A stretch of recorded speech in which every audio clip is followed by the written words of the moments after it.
In 1987, situational comedy Horsin Around premiered on ABC, or, you know, in the world of BoJack Horseman it did. Throughout the series, Horsin Around represents BoJack's sort of pseudo-childhood. His actual childhood was so awful, he looks back on his time in this completely fabricated sitcom world as the happiest of his life, something that helps explain his very warped worldview. But Horsin Around ran for 9 seasons, and overall, we see very little of it. But there are so many little scenes, offhanded lines, jokes, and sequences that give us a ton of insight into some of the things that series did over those 9 seasons. So today, I want to look at the entire history of the program and try my best to piece together every known episode, storyline, moment, piece of behind-the-scenes information, and place it all in a timeline. In other words, we were lost, but now we're found, and we're horsing around. Hey, this video is brought to you by 2 things today. One is my official compilation channel, Johnny Too Cozy, where I'm re-editing tons of my old videos into themed compilations, long videos that are great for sleeping or drawing. And second, my wonderful patrons who get tons of extra content exclusive to Patreon. We're currently in the middle of season 2 of our BoJack Horseman audio commentaries, so there's at least 16 episodes so far for you to listen to as soon as you sign up. I want to give a huge thanks to my patrons. I couldn't do this without your support. Alright, back to the video. First, let's go over the events that led to the creation of the series. In 1985, comedians Herb Kazaz and BoJack Horseman met at the Laugh Shack after Herb heckled BoJack's set. BoJack did not take kindly to this initial interaction. Get cancer, jerkwad. However, despite this, after giving BoJack some advice, the pair became close friends. The following year, in 1986, Herb and BoJack each performed another set at the Laugh Shack, but this time in front of ABC network executives, including Angela Diaz. That's Angela Diaz. She's the woman who made pantsuits a thing. After the set, Herb was invited to an industry party at the La Brea Tar Pits. While there, he soft-pitched his sitcom idea to those network executives. After further meetings, the executives greenlit Herb's show, Horsin Around. Herb pitched BoJack Horseman as the star, and though they had reservations, the execs eventually agreed. Herb took BoJack to Griffith Observatory to break the news to him. And I told those suits, if they want my show, then that horse is gonna be BJ goddamn Horseman. Despite this good news, the networks dragged their feet on casting BoJack, forcing him to do a screen test. While chatting about this outside the Laugh Shack, Herb assured BoJack that this was just a formality. When they eventually did the screen test, it was Herb's direction that really made BoJack shine. You're nervous? Forget the script. Okay. We're gonna do that movie that you're always making me watch. You know... You have to answer for the chimpanzee, Tino. After this, BoJack officially landed the lead role in Horsin Around, and production began. Horsin Around is a sitcom about a horse who adopts 3 orphans of different ages. The oldest, Olivia, played by Joelle Clark, the middle, Ethan, played by Bradley Hitler Smith, and the youngest, Sabrina, played by future superstar Sarah Lynn. We don't know much about Joelle or Bradley's home lives before Horsin Around, but we know that Sarah Lynn was born in 1984, meaning she was only 3 years old when she shot the Horsin Around pilot in 1987. We also know that her real name is Sarah Himmelfarb and was changed to Sarah Lynn for her acting career, as well as the fact that her mother clearly was the one who made the decision for Sarah Lynn to be a child actress. Her mother Carol also used questionable tactics to get her daughter roles. Mommy didn't do what Mommy did to that Star Search producer so that you could be an architect. The series likely takes place in a suburb outside of Chicago, or perhaps on the outskirts of the city itself, but the intro to the show shows the Chicago Theater, Buckingham Fountain, the Hancock Building on the lakefront. All of these are major Chicago iconography. When the horse goes to work, they show the Chicago skyline, so we know that he works in Chicago at the very least. The BoJack Horseman fandom wiki claims that the series takes place in Omro, Wisconsin, but I cannot for the life of me find any reference to this location anywhere across BoJack Horseman. I think it is simply wrong. As for the characters, the horse is likely in his mid-20s, as was BoJack when he began the role. As we mentioned before, the horse works in Chicago at a company called Libertor & Associates Incorporated. His boss is Mr. Libertor himself, who is never shown on screen, only via phone or over the intercom. The voice of Mr. Libertor is played by series creator Herb Kazaz. The horse has one pretty common catchphrase: "I've heard of blank, but this is ridiculous." You'll hear that clip a lot over the course of this video. Olivia is the oldest and most level-headed orphan adopted by the horse. When the show begins, she seems to be in high school, which likely means that over the course of the series, she went to college and maybe even graduated by the end of the show. We'll estimate that she's 14 or 15 years old when the series begins. Ethan is the middle nerdy child who was likely in late elementary school or early middle school when the show began. I would guess around 10 years old. This means over the course of the series, he went through high school and maybe even entered college. Ethan has one catchphrase that does not seem to be a fan favorite. Yowza, yowza, bobowza. Sabrina is the super cute youngest child. Though she looks older and can speak in pretty complete sentences, Sarah Lynn was canonically 3 years old when the series began, meaning when the show ended, she was 12 and in middle school. She also has a very popular catchphrase. That's too much, man. The other recurring characters we see are Goober, the annoying neighbor boy, accompanied by this common shared catchphrase aimed in his direction. Go home, Goober. Yeah, go home, Goober. Goober sucks. Why doesn't he ever go home? And the only other recurring character we see is Tracy, the secretary for Libertor and Associates Incorporated, where the horse works. The pair seem to have a flirtatious relationship. The series pilot shot and aired in 1987, and the show ran for 9 seasons. Now, if we look at similar sitcoms from that time, I think we can get a good idea of Horsin Around's release windows. The closest parallel is definitely going to be Full House, a similar sitcom that began in 1987, also aired on ABC, and ran 8 seasons through 1995. Nearly every season of that show began in September and ended the following year in May. Other ABC sitcoms that aired in the 90s, like Home Improvement and Family Matters, also mostly aired September to May. So I think we can assume that Horsin Around likely aired from September 1987 to May 1996, though there are some possible contradictions here that we'll go over later. This would mean season 1 aired September 87 to May 88, season 2 aired September 88 to May 89, season 3 September 89 to May 90, etc., etc. The series can generally be split into 2 eras. The Herb Kazaz era, which was likely seasons 1 through 7, as Herb was unceremoniously fired in 1994. It's likely he worked a bit on season 8 before he was fired, and then for seasons 8 and 9, showrunner Danny Bananas took over the show. As was true of many sitcoms, there was likely a rotation of directors across the series. We know of 2, one whose last name was Sindreda, as seen on a slate, and then we know that some episodes were actually directed by Herb Kazaz himself. Also, because the way we see the show is animated,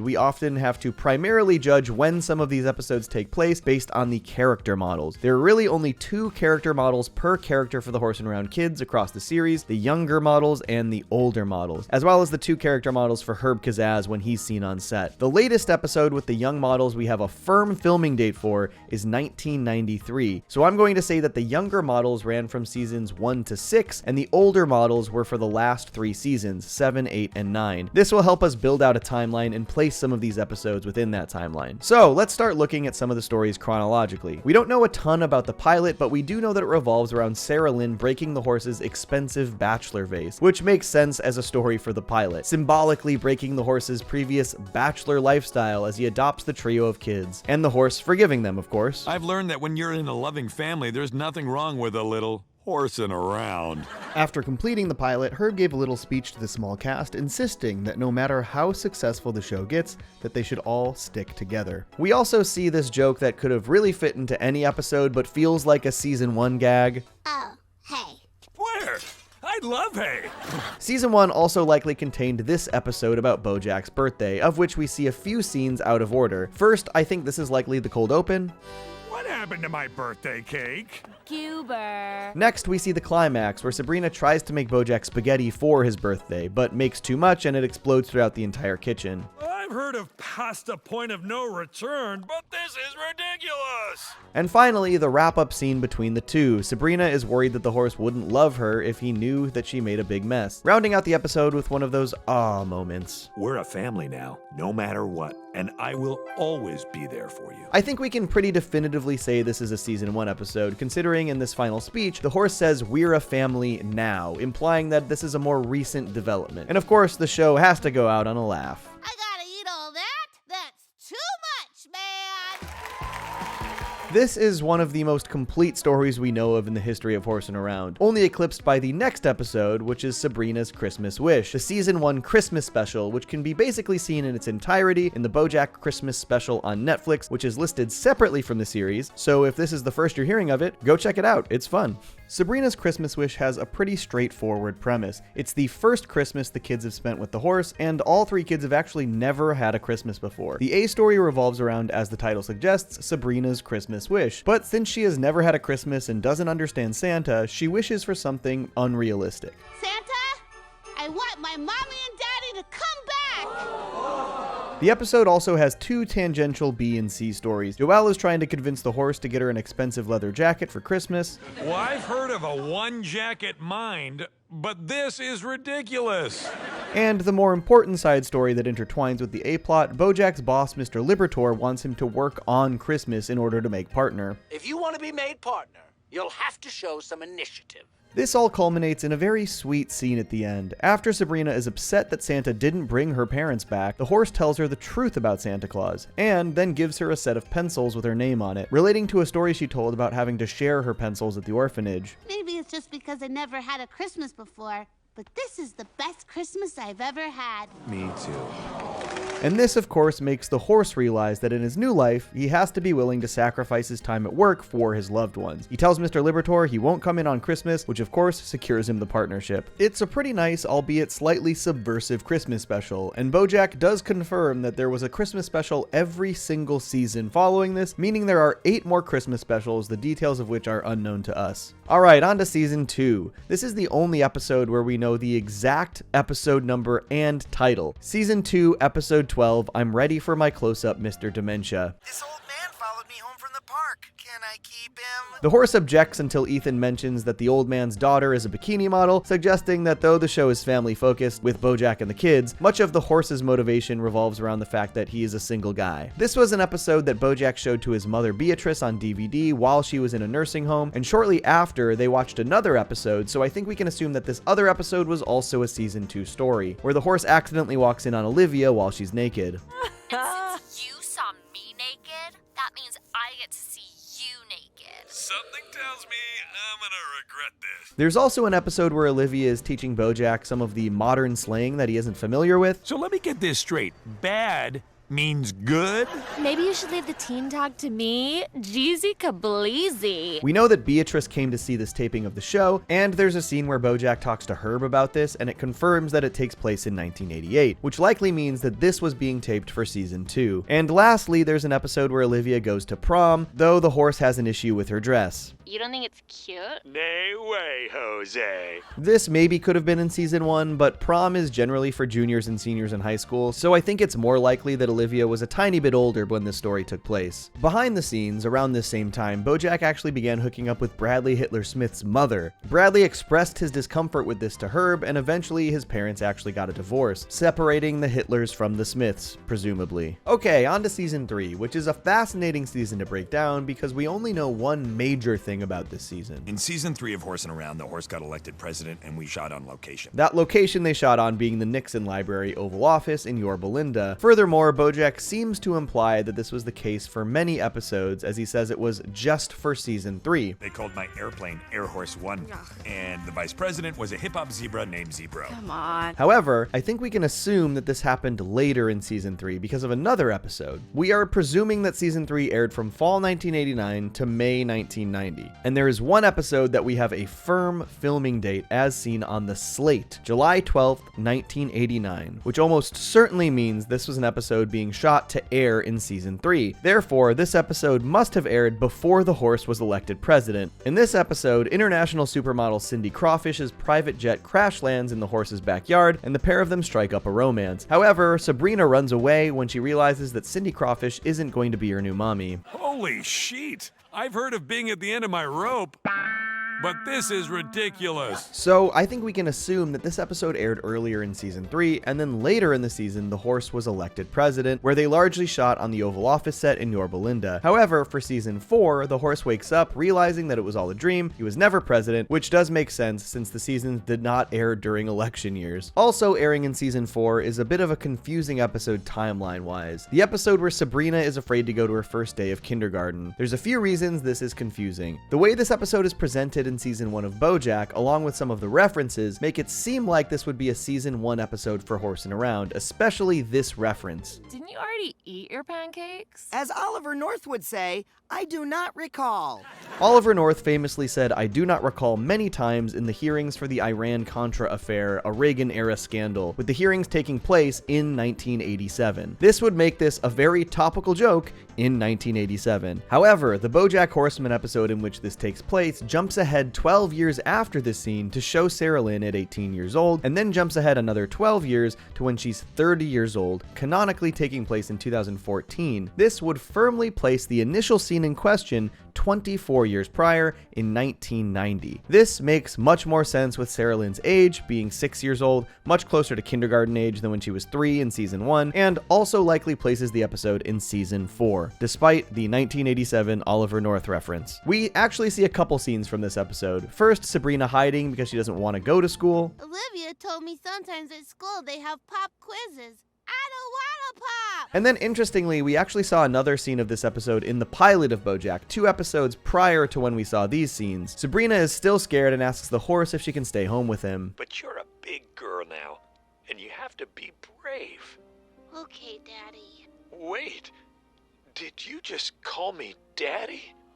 This seems to mark a major milestone in the horse's relationship with Sabrina, calling him Daddy for the first time in 4 seasons. Sometime between the back half of season 4 and front half of season 5 in 1991, BoJack became so popular that they released his own music track and accompanying dance called the BoJack, which took the nation by storm. Now, boys and girls, if you want to do the BoJack, take your hands and put them on your...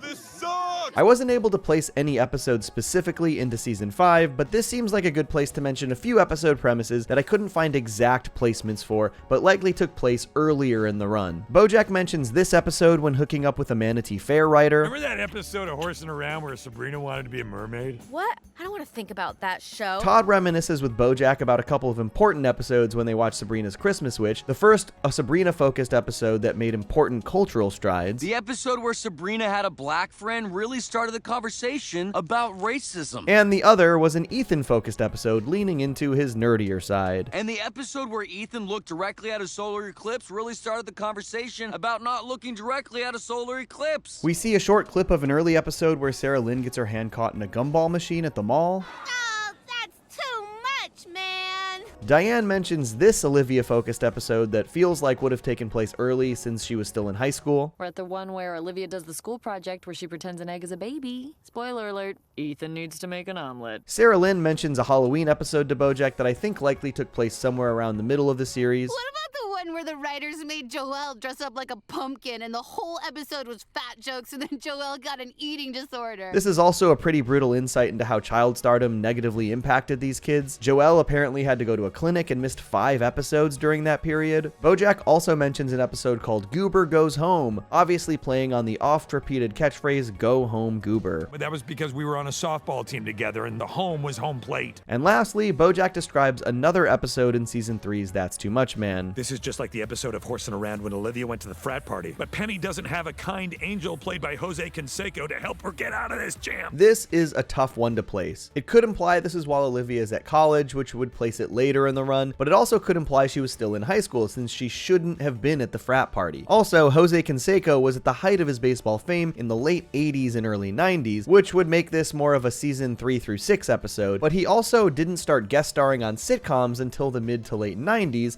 which might place it later. Season 6 is the final season where we have confirmed appearances of the younger character models, based on 2 clips. One is pretty generic as shown at the 1994 Animal Choice Awards. These awards are a parody of the People's Choice Awards, which take place early in the year and showcase film and TV from the year prior. Therefore, since this is the 1994 show, this clip is likely from early 1993, which would place it in season 6. Now that's what I call Horsin Around. The next is an episode that I would have expected to take place in the 80s, where Olivia puts too much detergent in the washer and First Lady Nancy Reagan guest stars to help fix it. Nancy Reagan previously had guest starred on Different Strokes in 1983, so I figured this was also while she was living in the White House. However, in the context of the episode where we learn this information, it's revealed that Princess Carolyn was at this taping right after she started working for her old boss, Marv Sparbory, and we know that PC came to Los Angeles in 1993. That makes this the latest confirmed appearance of these younger character models. I also expect that this was an episode shot in early 1993, and with a big guest star like Nancy Reagan, that really feels like a sweeps week stunt to me, so I think this was probably meant to air in May, towards the end of season 6 of Horsin Around. Speaking of the end of season 6, during his eulogy for his mother, BoJack also mentions the season 6 finale, an episode where Olivia finally meets her birth mother and contemplates moving to California with her. This was a season-ending cliffhanger. It was followed followed up in the season 7 premiere where Olivia's mother relapsed and she had to go on a road trip with Mr. T, Alf, and the cast of Stomp to get back home. Everything from here on we can place in the back part of the series because the character models have aged up, plus with some other context clues we can place them a little more specifically. Next is the episode where Goober's cousin comes to town and they all learn about the Armenian genocide. Sarah Lynn also tells BoJack that Bradley had a boner during the entire filming of this episode because Erica Eleniak guest starred as Goober's cousin.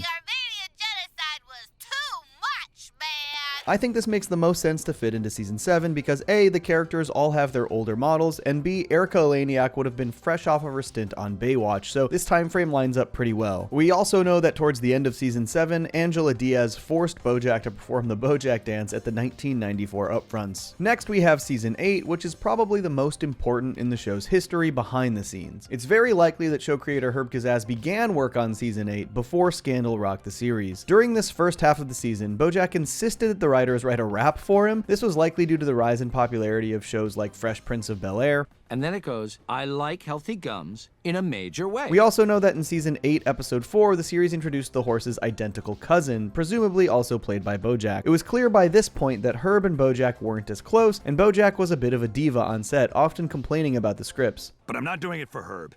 I'm doing it for the fans. And your $30K an episode. Unfortunately, this volatile period in their relationship was when Herb's scandal hit the airwaves. Herb Kazaz, the show's creator, was caught tonight in an LAPD sting on public indecency. Herb was a closeted gay man running a family program, and this was generally not accepted by the public at the time. The network decided to fire Herb from the series. Before this was made official, Herb begged BoJack to have his back and threatened to walk without Herb on board. BoJack agreed to this. You can count on me, Herb. I mean, I wouldn't even be here if it weren't for you. Unfortunately, with an incredibly strong bluff, Angela Diaz convinces BoJack to stay on board by basically threatening his future career, convincing him the entire show would end if he stuck by his friend. BoJack betrays Herb, and the show continues. Herb is then replaced by veteran showrunner Danny Bananas, who meets with BoJack shortly after this at a diner. We know this event likely takes place in late 1994 due to the Pup Fiction billboard in this scene, which means Danny ran the series for the last season and a half or so. Around this time, Sarah Lynn started having issues with her stepfather, with the series pretty heavily implying that she was being sexually abused. Because of this, she had her hair done in BoJack's trailer one day. After expressing that she missed Herb, BoJack got very defensive about his decision. I'm just saying I miss him. And I'm just saying, it's not my fault he got fired. So I don't know why you're complaining to me. BoJack then left a bottle of vodka unattended in his dressing room, which Sarah Lynn drank, getting drunk for the first time at only 10 years old. She has to be sent home for the day, and the storyline about Sabrina sneaking to the horse's office in his suitcase is changed. Danny confronts BoJack about this later, ensuring that he is not to blame for the incident. Because if it was, we're all in real trouble. You get what I'm saying. BoJack and Danny pinned the blame on hairstylist Sharona, who was unfairly fired from the show shortly after this. The last episode that we can likely place in season 8 is another about the horse's birthday. In this one, all three of the kids forget to get him a present because they're all caught up in their own stuff. Ethan was running for class president, Sabrina was boy crazy, and thanks to Olivia's story, I think we can place this timeline-wise. I got so distracted by trying to get tickets to the New Kids on the Block concert, I completely lost sight of what's important. Since these are the older models, we know it's in the last 3 seasons, and the New Kids on the Block had their final tour in 1994. In my mind, I think we can assume that this was written and shot in 1994 as the band was planning their final tour. Olivia wanted to get tickets since it was her last chance, though it's also possible this was in season 7. And on to the final season of Horsin Around, season 9. After being fired from the series, Herb still kept in touch with much of the cast, though of course not BoJack. He still clearly held a grudge, even scrapbooking bad reviews of the show. He would end up giving Joelle advice, suggesting that she should maybe consider theater. We also know that during this final season, the writers were pushing Sabrina to the forefront of the show more often due to Sarah Lynn's popularity as a tweenage idol starting to skyrocket. This made Joelle deeply jealous, and she lashed out at Sarah Lynn, sadly at a time in Sarah Lynn's life where she needed more support. Want to go to the mall this weekend? Don't you have any friends your own age from school? No, my mom's boyfriend homeschools me. He's a photographer. Herb also tried to nudge Joelle into being more supportive of Sarah Lynn. Hey, be nicer to Sarah Lynn, will you? She didn't choose this life. This interaction seemed to have taken place during a Halloween episode, with Sabrina dressed up as an angel and Olivia as a devil. However, the scene also creates probably one of the most difficult timeline contradictions. During this sequence, Herb makes this reference. What are the writers doing to my baby? Are they killing it? Are they putting my baby into a car, then driving the car into a lake?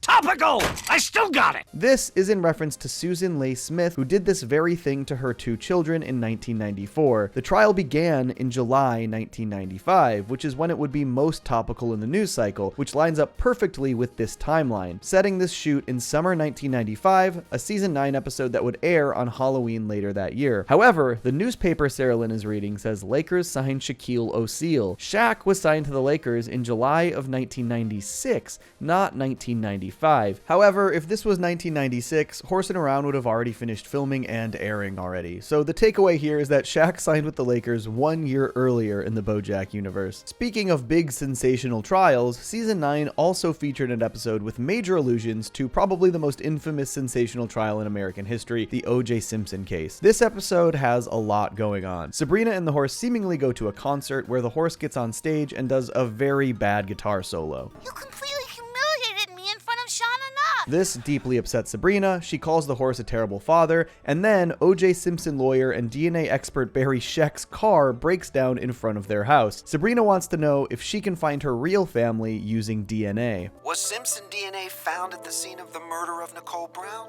Sure. Was it O.J. Simpson's DNA? Who's to say? This is a fascinating guest role. The O.J. Simpson trial would have ended in October 1995. It's not clear if this episode aired after the case, as Barry Scheck would have been very busy on the case, or if it was done to try and help sway the court of public opinion in O.J.'s favor. Makes me wonder if Danny Bananas was friends with O.J., or at the very least an exec at ABC. Either way, it's one of the strangest creative choices ever made by the series' second showrunner. But perhaps not the strangest, because this brings us to the Horsin Around series finale. The entire series of Horsin Around ends with the horse dying in a hospital as the kids sit in the waiting room. He died of a broken heart because you didn't appreciate him enough. And now he's gone forever. Devastated and alone, the kids huddle in fear, not knowing what's going to come next for them. I'm required to hand you over to the Child Protective Services. You're the state's problem now. Now, this part barely makes sense at all, considering Ethan and Olivia were almost certainly legal adults by this point, but who's to say what would happen to poor Sabrina, honestly? Even BoJack later remarked that they may have gone too dark for that series finale, and that is how Horsin Around ended, but its legacy would live on for better and worse. Mostly worse. After the series ended, Sarah Lynn continued to rise into superstardom as a pop sensation. Joelle Clark moved to London and began doing theater on the West End, thanks to Herb's encouragement, and Bradley Hitler Smith eventually opened a hardware store in Olympia called Tools. BoJack struggled immensely to be seen as anything more than the horse from Horsin Around, despite numerous attempts to change his image. In 2007, he starred in a series called The BoJack Horseman Show. In the pilot episode, BoJack takes a dump on a Horsin Around VHS. This was a massive miscalculation, and the series was a failure commercially and critically. Herb also struggled to feel as though he had a legacy beyond Horsin Around, and was later diagnosed with rectal cancer. Before he died, he wrote a book and asked Sarah Lynn if she could make sure that it got published after his death. In 2014, BoJack reconnected with Sarah Lynn. Trying to relive his Horsin Around days, BoJack enabled Sarah Lynn's addiction and let her party at his house. During this period, the pair became intimate and had sex. Eventually, BoJack kicked her out. Shortly after this, BoJack attempted to reconnect with Herb and apologize. The pair had not spoken in the 20 years since Herb's firing. You got something to say to me?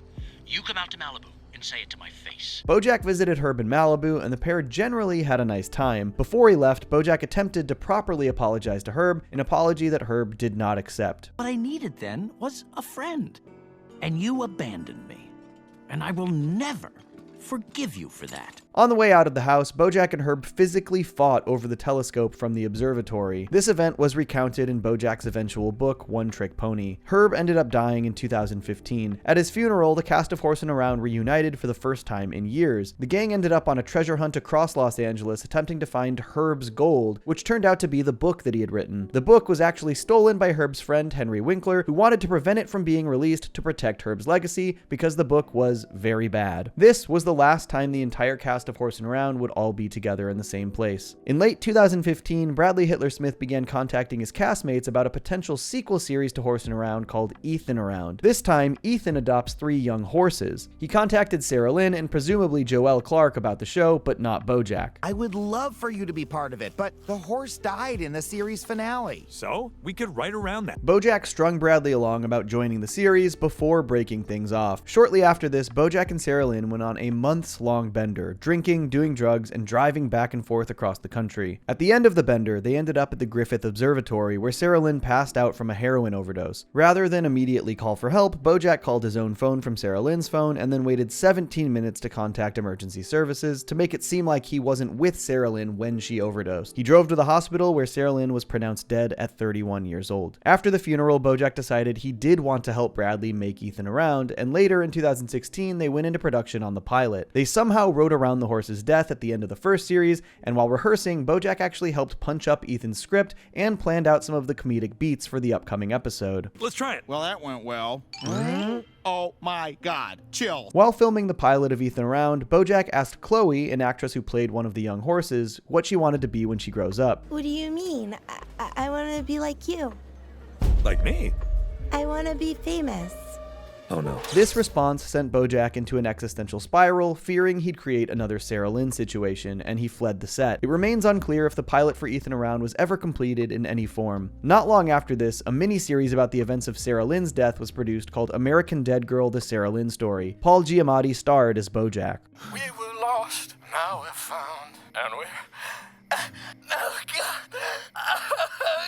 In 2020, a reporter named Paige Sinclair investigated the events surrounding Sarah Lynn's death. She eventually uncovered the truth, that BoJack had been with her for the events leading up to her death. To try and get in front of the story, BoJack did 2 interviews with journalist Biscuits Braxby. The first went in BoJack's favor, but Biscuits was harsher during the second one. Many of BoJack's less savory moments in his life were revealed, including admitting to the fact that he had slept with Sarah Lynn later in life. These interviews led to BoJack's public cancellation. Not long after this, Angela Diaz invited BoJack to her house to discuss something. While there, she revealed the unreleasable Horsin Around Blu-ray sets. Since these were unreleasable, they were attempting to edit the horse out of the entire sitcom, creating a new 8-minute per episode experience just about the kids. Living without any adult supervision, who learn that wisdom and guidance can be found everywhere. It's all around. In order to make this happen, BoJack signed his back-end residuals away for a lump sum. This is also when BoJack learned that Angela was bluffing when she fired Herb, and that if he had just stuck by his friend, he likely would have been able to stay on the series. This is the last piece of information we learn in relation to Horsin Around. Presumably, the show was eventually re-released in its BoJackless form. And that is as complete of a history of Horsin Around as we can possibly string together. Though we were laughing and learning and loving a lot, given the tragic events surrounding much of the cast, it's hard to say every new day was a dream. I meant for this to be a pretty simple breakdown of everything we know about Horsin Around, and somehow it turned into this major red yarn corkboard investigative piece, and honestly,